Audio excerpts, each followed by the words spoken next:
পঞ্চায়তী ৰাজ ব্যৱস্থা ৰাজীৱ গান্ধী পঞ্চায়তী ৰাজ ব্যৱস্থা আমাৰ দলৰ এটা সংগঠন অধিকাৰী ডাঙৰীয়া অসমৰ ভাৰপ্ৰাপ্ত সভাপতি আগন্তুক পঞ্চায়ত নিৰ্বাচনৰ সম্পৰ্কত পঞ্চায়তী ৰাজ যিটো সংগঠন আছে তেওঁলোকে বিভিন্ন আমাকো দিহা পৰামৰ্শ দিব আৰু আমাৰ পৰাও ল'ব আৰু লগতে যোৱা সময়ছোৱাত পঞ্চায়তত আমাৰ যিবিলাক অৱদান আছে আমি ৰাইজৰ মাজলৈ কোনখিনি কথা লৈ যাম সেই কথাখিনি আলোচনা হ'ব।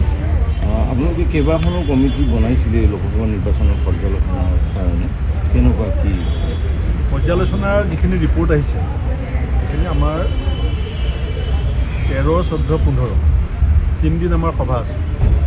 জিলা সভাপতিসকল আহিব, প্ৰদেশ কংগ্ৰেছৰ বিষয়ববীয়াসকল আহিব আৰু 15 তাৰিখে 10 বজাৰ পৰা পলিটিকেল এফেয়াৰ্ছ কমিটি মিটিং আছে আৰু আলোচনা হ'ব।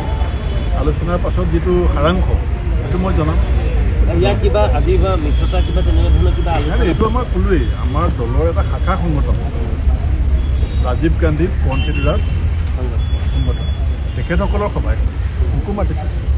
আৰু দেখা গৈছে যে কংগ্ৰেছৰ কাৰণে দুৱাৰ বন্ধ নাই এই কথা কিন্তু বাকী 15টা দলৰ এটা দলক বাদ দি বাকী দলসমূহে কিন্তু প্ৰকাশ কৰিছে। ধন্যবাদ জনাইছোঁ। ধন্যবাদ।